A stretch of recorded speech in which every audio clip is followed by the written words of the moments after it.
Welcome, everyone, to this briefing brought to you by the Israel Defense and Security Forum, IDSF. In Hebrew, our name is Habitchoniste. IDSF is the leading Israeli organization advocating for strong national security-oriented policies to guide the state of Israel. We are a movement of more than 20,000 people, including many reserve officers and operators from all branches of the Israel Defense establishment. Thank you, of course, to all of our viewers and supporters for tuning into this briefing, as well as our previous briefings. It is so important to us to be able to bring you this behind-the-scenes news and analysis on this war here in Israel. There have been so many moving parts to our briefings this week, and I feel like every day we had a plan to bring you one program, and then at the last minute, because of issues here on the ground, things changed. So I know we put out that we'd be joined by an ambassador today, but the situation has changed, and we have the great privilege of being joined by Ariel Kahana, a correspondent for Israel Hayom. Thank you so much for joining me. Sure. Hello, Moshe. Hello, everyone. So I'm going to, as our briefing proceeds, I'm going to share Ariel's, I guess your Twitter handle, your X handle in the chat, because I follow what you write, and anyone who really wants the inside scoop of what is happening in Israel, it's great to read what you write. If we could start off discussing this issue of the aid going into Gaza in UNRWA, meaning on the one hand, Israel feels this need to solve the humanitarian crisis unfolding in Gaza. On the other hand, by bringing the aid to UNRWA, by bringing it to Hamas, it's feeding the enemy, so to speak. What can you fill in on this story and share with us? So again, hello, Moshe, and shalom, everyone. So yes, the UNRWA issue is a very tough one, a very difficult one. So Israel, of course, has decided from the beginning of the war that we will not let the people of Gaza to starve or to suffer. I mean, it's a war. They do have they pay the price. By the way, it's worth to remind that most of them still support actually Hamas.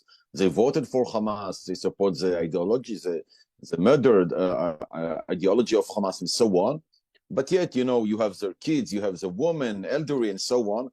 And so, of course, we don't want to punish the entire population over there.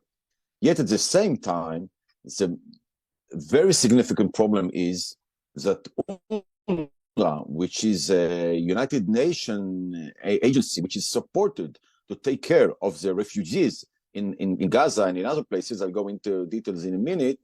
So this agency actually became I would say another hand of Hamas. Actually, UNRWA, which again is United Nations agency, UNRWA is Hamas, and Hamas is UNRWA. Hamas is controlling all the branches of UNRWA in the Gaza Strip.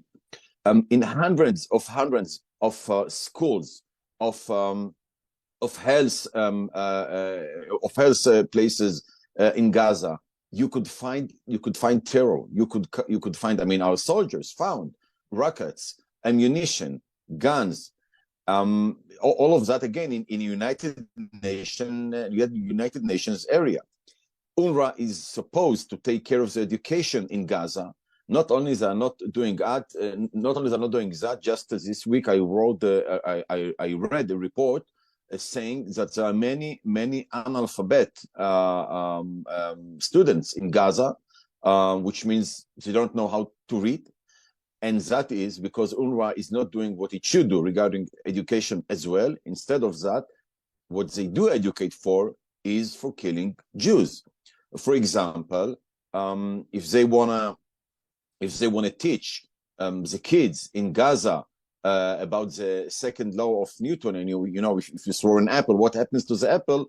So instead of that, what they teach them is what happened if you throw maybe a grenade or so, or other kind of ammunition, and then what happens, or what happened if you throw a stone over the Zionists, the way they call us, what happened in such a scenario. That's how they teach, in this case, physics in the Gaza Strip. So UNRWA is actually part of Hamas. Now, UNRWA is the only power, I would say, in Gaza that these days is able to deliver all the supply, also humanitarian supply, humanitarian aid that many countries, including the United States, are sending to Gaza. And therefore, since Israel, as I said before, since Israel do not want the people of Gaza to starve, we have no other choice than using or giving this supply to UNRWA. That's the problem. That's the dilemma Israel has. So that's why just this week we had a senior officer from the army going to Washington and telling the administration that we want to replace UNRWA. I had to mention that many of the employees of UNRWA were involved in the 7 October massacre. At least we know about 12 employees of UNRWA who crossed the border on October 7. And according to the mobiles, we know they were in the kibbutzim and were in the other places, which the Gazans killed the Israelis. So there is no question that at least, and that's the minimum, the number, that at least 12 employees of UNRWA were part of the massacre. There was a Telegram group, a secret Telegram group of 3,000 teachers of UNRWA who celebrated the massacre. And according to the Shin Bet, there are probably 1,200 of teachers, 1,200 employees of UNRWA who are at the same time members of Hamas. So that is more than 10% of the employees of UNRWA are also members of Hamas. So all of this tells you how much Hamas and UNRWA, as I said before, are connected one to each other. But still, now I'm going back to the dilemma. You have no other agency, no other power in Gaza that you can give them the supply than UNRWA. There is no other international or aid agency in Gaza today, at least, that you can work with. So that's why, although Israel knows that UNRWA is part of Hamas, we have no other choice than delivering the supply to UNRWA. That's a very significant dilemma we have. I must say that, to me at least, the pressures we get from the United States in this issue are very problematic. Last week, the administration halted, at least temporarily, the budgets for UNRWA, but it's not final, and I'm not sure what they're going to do in a few weeks, if they're going to renew the support to UNRWA or go to another organization or maybe another structure instead of UNRWA.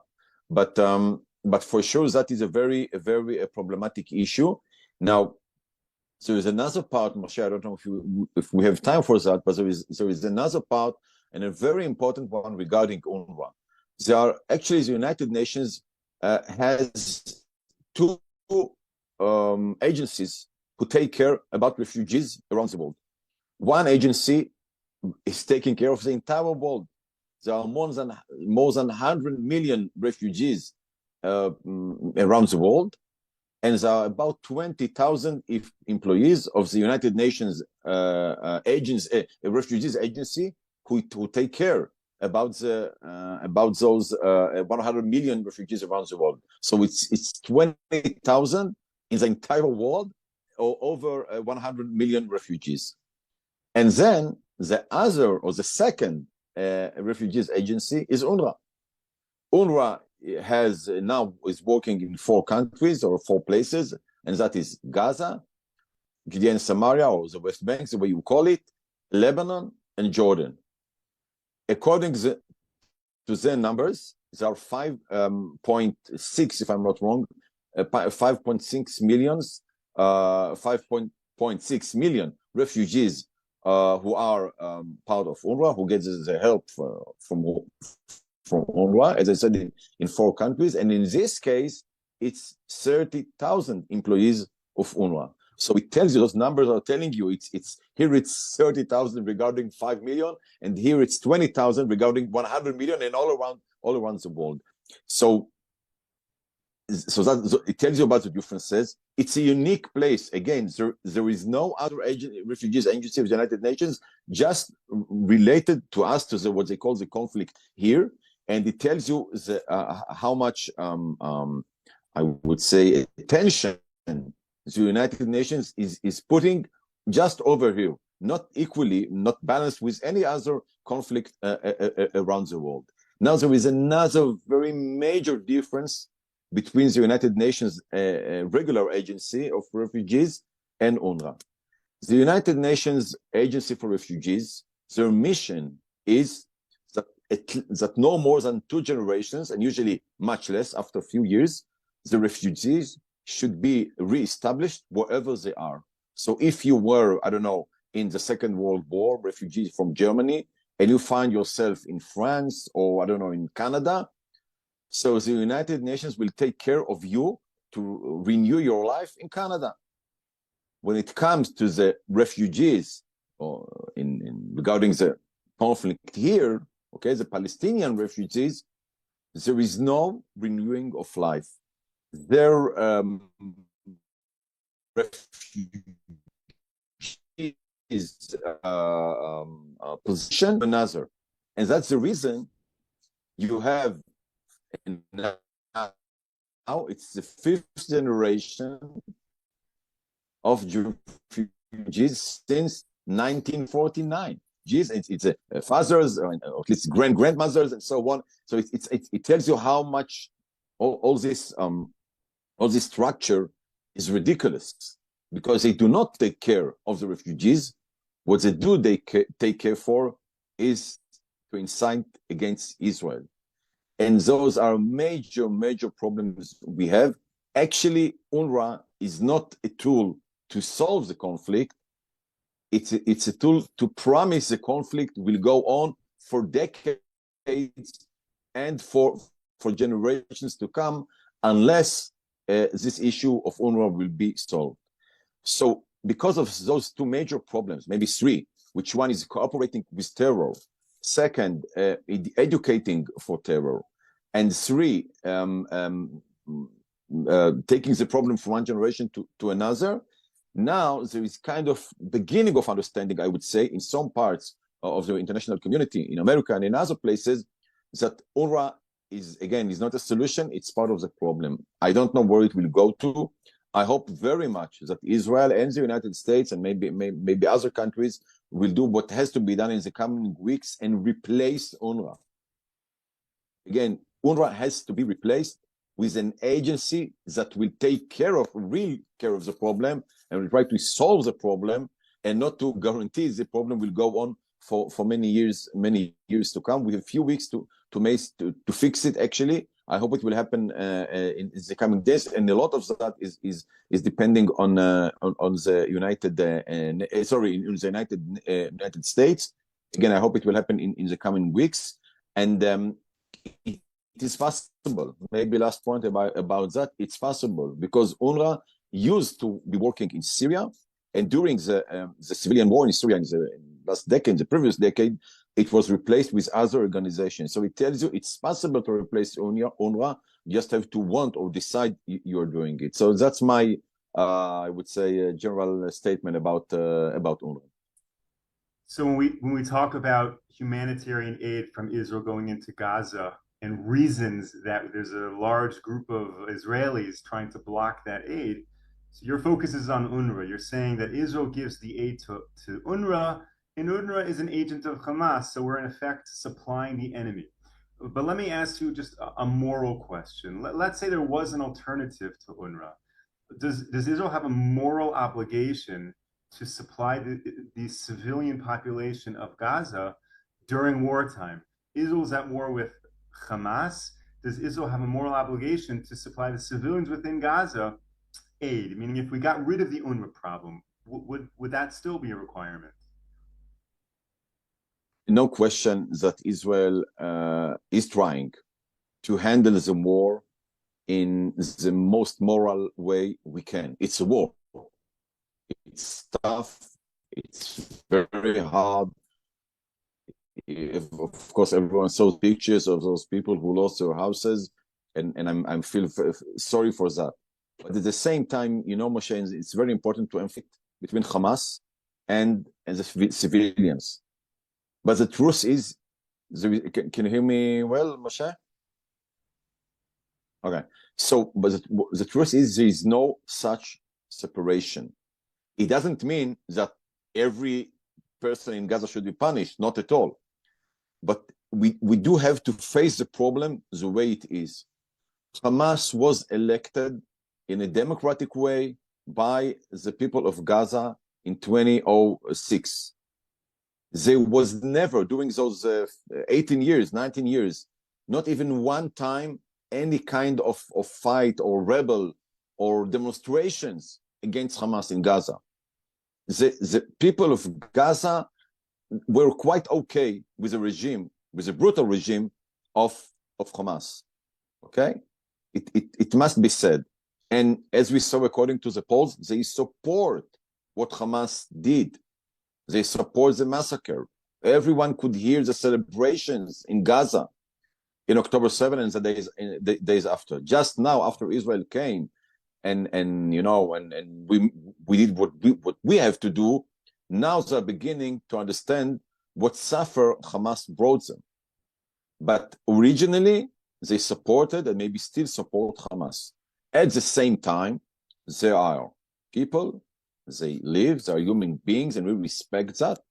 And of course, we have no, collective punishment and so on. We are not doing such things, no way.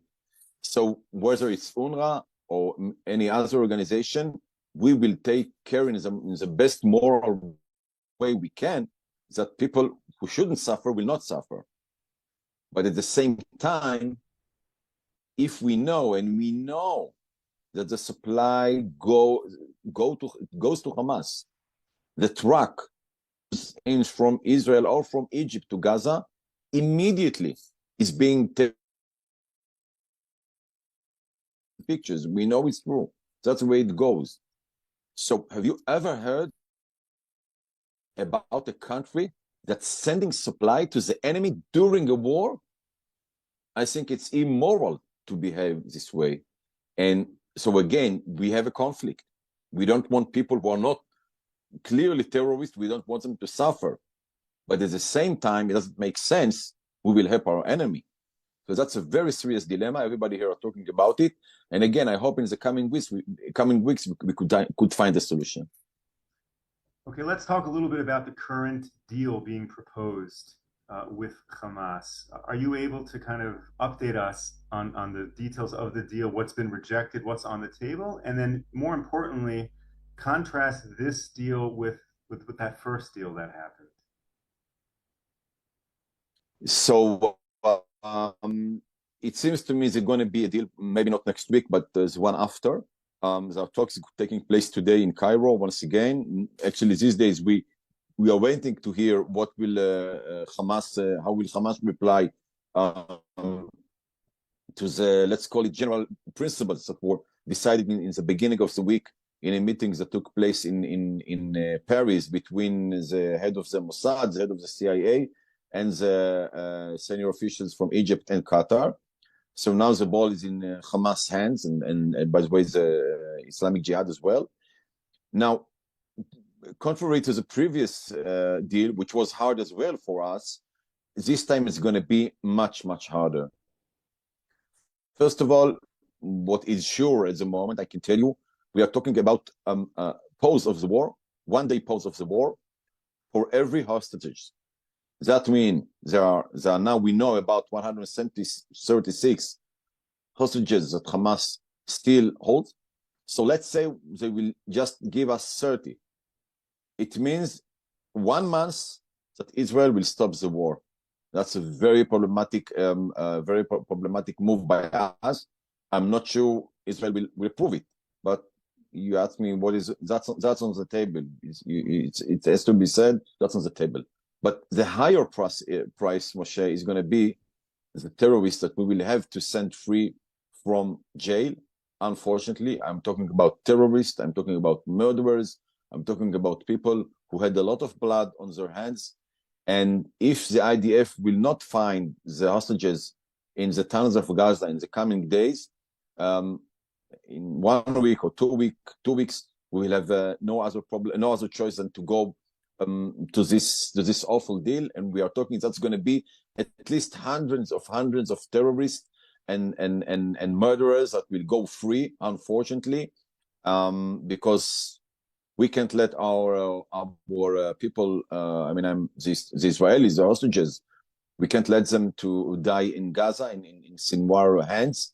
So that's again a very tough dilemma we have here. We can't let them die over there, but at the same time, the price we will probably have to pay for them is very high, and will come back in the future, because experience tells us once you let terrorists go free, many of them are coming back to terror.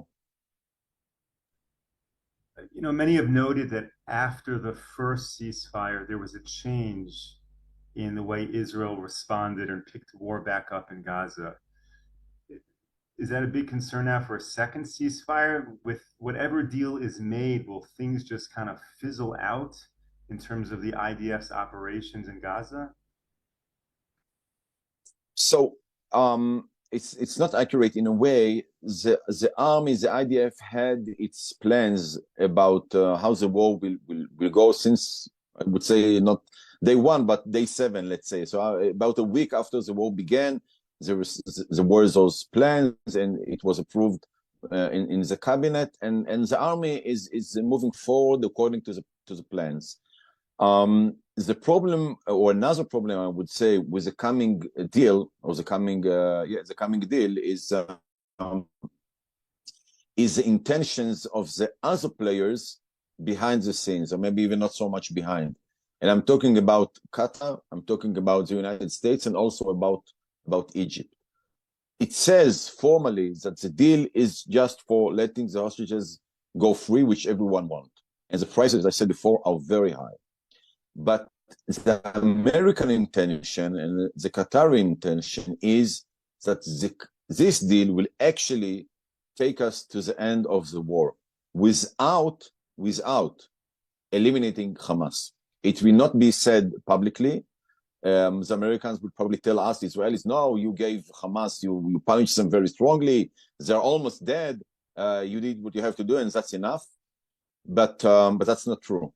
The truth is that Hamas definitely is suffering a lot from the IDF, but not enough. We didn't break them yet, to be very sincere. We didn't break them yet. So there's still a lot of work to do. But the administration, on one hand, wants us to fight, helps us a lot of military supply day after day. But at the same time, they want Israel to stop the war, maybe from political reasons. I'm not sure what the reasons are. But what is sure is that the administration wants this deal actually to end the war. So I said before, if we have 136 hostages, at least we know about 100 of them who should be alive. It tells you that we are talking about 100 days of stopping the war, of halting the war. That's a very, very high price to pay, and it might take us to a point we don't want, and that is to stop the war completely. So again, it might be a very problematic result of this deal. I hope we will not get there. So just so I understand you clearly, you think we should not make a deal? Because it's interesting, as I view the people writing in on the chat, all of our amazing followers and supporters in the US and around the world, they all see as a given that this is a horrible deal. Israel should run away from it and continue the fight. When I talk with senior military people, they're not that clear in terms of running away from this deal. So what do you think? Should Israel just keep fighting and let the hostages die, or should Israel make this deal even though there are very dire prices to pay? So the difference, Moshe, between you and me and officers in the IDF is that we do not have the intelligence they do. But generally speaking, my feeling is that we should try to delay the deal as much as we can, and let the army keep working. Maybe I have to remind everyone that we are still not in Rafah. Okay, there is another major city in the Gaza Strip that the IDF is not acting over there, at least not fully in full power, and maybe the hostages are over there in the tunnels over there with Sinwar. So I mean, if again, according to what I know now, I would say let's wait another month, do what you have to do or what you can do in Rafah and try to bring them from there, because the deal is very, very problematic, as we discussed before. But at the same time, you have more than 100 people who are over there. It's our citizens, it's our people, it's our brothers and sisters, and we have to bring them back. It's a horrifying dilemma, I would say, but in one way or another, it has to be solved. All right, I really appreciate your time and all of your insights. We're almost out of time. I want to ask one question which we can't figure out in the next 2 minutes, so it'll be a cliffhanger. But there, have been letters being circulated from the government that Israelis should prepare for an escalation in the north and prepare for life for a certain amount of time without power and make certain plans accordingly. All of these negotiations and discussions in Gaza and a ceasefire, do you think that empowers Hezbollah in the north and increases the chances of war, or puts them on hold to see what will happen in Gaza? The deal, if it will take place, the deal is actually another tool by the administration to avoid a war in the north. That's another reason why they push for it so strongly. So again, I don't know to tell you how it will end, and we do prepare ourselves for war with Hezbollah, which probably will be much tougher even than the current one. But the deal might actually avoid, as I said, avoid a war in the north. That's at least what the administration wants to do, and let's see where it will go to. Thank you so much for joining me. Thank you, Moshe. Thank you, everyone. All of this with our viewers. Thank you to all of our viewers and supporters. I did add in the chat the Twitter handle, which is Arik, ARIK 3000, correct? Correct. So everyone is, of course, welcome to follow you. You're up as you write in Hebrew and also in English, I think, on Twitter. I mostly in Hebrew. Mostly Hebrew. Yeah. But if you want to go, by the way, I do have a Telegram channel in English if you want to go into it, and also to Israel Hayom in English. My articles are being published over there, israelhayom.com. Wonderful. Thank you so much. Thank you to all of our viewers. We'll be back with you 10 a.m. Eastern time on Monday. Until then, stay safe, stay strong. Take care, everyone. Thank you.